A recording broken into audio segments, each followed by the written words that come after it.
चाहता हूँ कि अब आप सभी के बीच आज ये बिहार फूड फेस्टिवल मिलकर कराया हमारे दीपे भैया ने, केसरी भैया ने,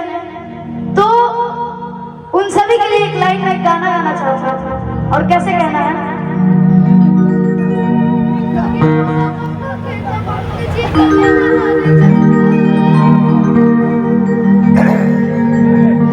उनके लिए और जितने भी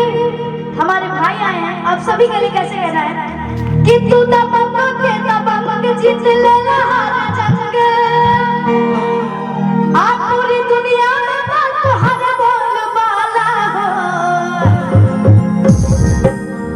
अजिया जिया हो बिहार के लाला हो। लेकिन आप लोग को लाला बोलना कैसे कि जिया जिया हो बिहार ना, ये अपन बिहार वाला बात नहीं खेला करता, नहीं जोर से कि जिया जिया हो बिहार कैसे कि तू दबा के जीत ले हार जंग, तू दबा के जीत ले हार जंग।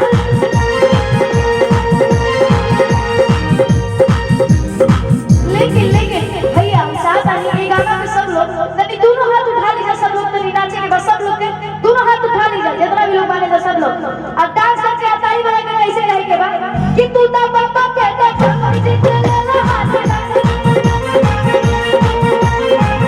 तू दा बाबा के जीत ले हाथ जंग,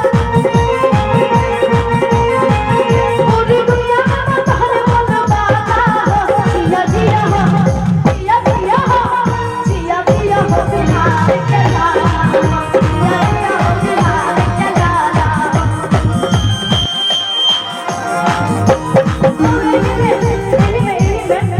तू लगा बेलू जबल में से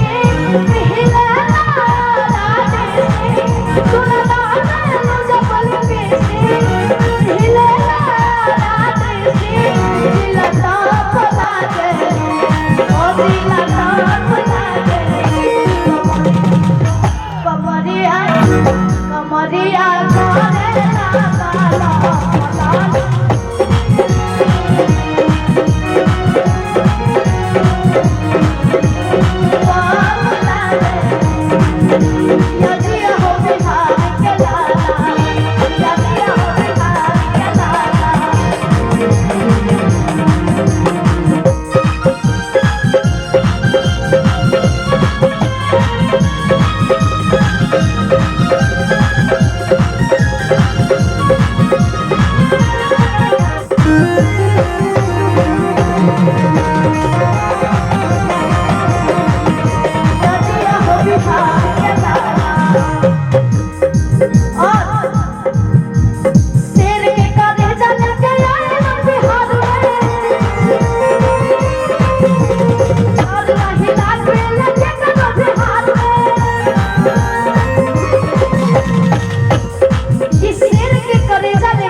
जिया जिया हो बिहार,